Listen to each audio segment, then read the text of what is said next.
এই মস্তিষ্ক রয়েছে না, এই মস্তিষ্কর দাম গবেষকরা জানাচ্ছে, যদি বিজ্ঞানীরা জানাচ্ছে যদি বানানো যেত তাহলে 5,000 কোটি টাকা লাগতো এই মস্তিষ্ক বানাতে, তো এত সুন্দর হতো না। এই মস্তিষ্ক চালাতে যে বিদ্যুৎ লাগে এটাকে 2000 কোটি কিলো ওয়াট বিদ্যুৎ লাগে। একটা মস্তিষ্ক পুরো বাংলাদেশ চলে যাবে, আর কিছু বিদ্যুৎ বাইরের দেশে বিক্রি করে এই দেশ টাকা রোজগার করতে পারে। এই আপনি চিন্তা করেন যে শিরোপশিরাগুলো, একটা তারের হেডফোনকে পকেটে দেবেন আর বের করবেন, দেখবেন ছাড়াতে হচ্ছে, হ্যাঁ জুড়িয়ে যাচ্ছে। এই পুরো শরীরের মধ্যে এরকম জড়ানো পেছনে যত শিরা আছে না, এই শিরাগুলোকে বলা হয় খুলে খুলে রাখা হলে 11 একর জমি লাগতো, 11 একর জমি লাগতো। কেন ইমাজিন আমাদের মধ্যে কি রয়েছে, পুরো শরীরে 650টা মাংসপেশি রয়েছে, যা ইনস্ট্রাকশন দেবেন তাই করবে। আজকে একবার ভেবে না কাল একটা বাইক কিনবেন, হন্ডা কিনবেন, আপনি বাইরে বেরোবেন দেখবেন সব বাইকের দিকে নজর যাবে, এই বাইকটা ভালো, এটা সুন্দর, মাইলেজ ভালো, কোনটা ভালো, কি দেখবো। যতক্ষণ না কিনবেন মস্তিষ্ক আপনাকে ছাড়বে না, ও চিন্তা করতে থাকবে। ঠিক সেরকম একটা কমেন্ট যখন দিয়ে দেবেন এই মস্তিষ্ক আপনাকে ওই কাজে এগিয়ে নিয়ে যাবে। পৃথিবীতে মানুষ না বেসিক নিডসগুলো ফ্রি পেয়ে গেছে। ভাবুন তো একবার, পৃথিবীর সবচেয়ে লাক্সারিয়াস ড্রিঙ্কের নাম জানেন? পৃথিবীর সবচেয়ে লাক্সারিয়াস ড্রিঙ্কের নাম হচ্ছে পানি। পানি, জল। যদি 5,000 টাকা লিটার কিনতে হতো তাহলে মানব জাতি কয়দিন বাঁচত? ফাইন, তো পৃথিবীর পানিকে ফ্রি করে দেওয়া হয়েছে।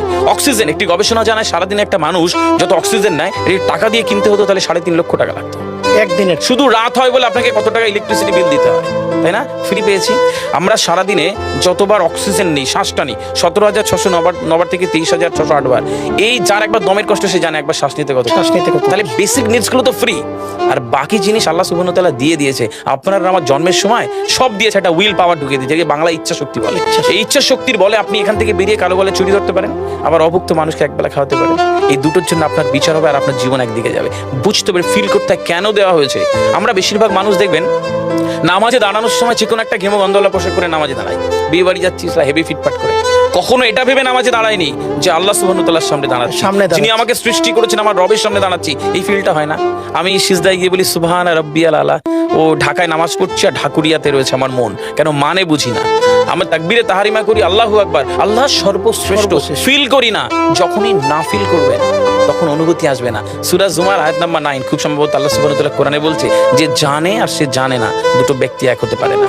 সুতরাং বুঝতে হবে। হাদিস শরীফে আমরা সবসময় পড়ি না যে শহীদের রক্তের তুলনায় জ্ঞানীর কলমের কালি অনেক বেশি মূল্যবান। কেন বলেছে? ফিল করতে হয়। এই ফিল যখন কেউ করবে তখন তার জীবনটা বদলে যাবে।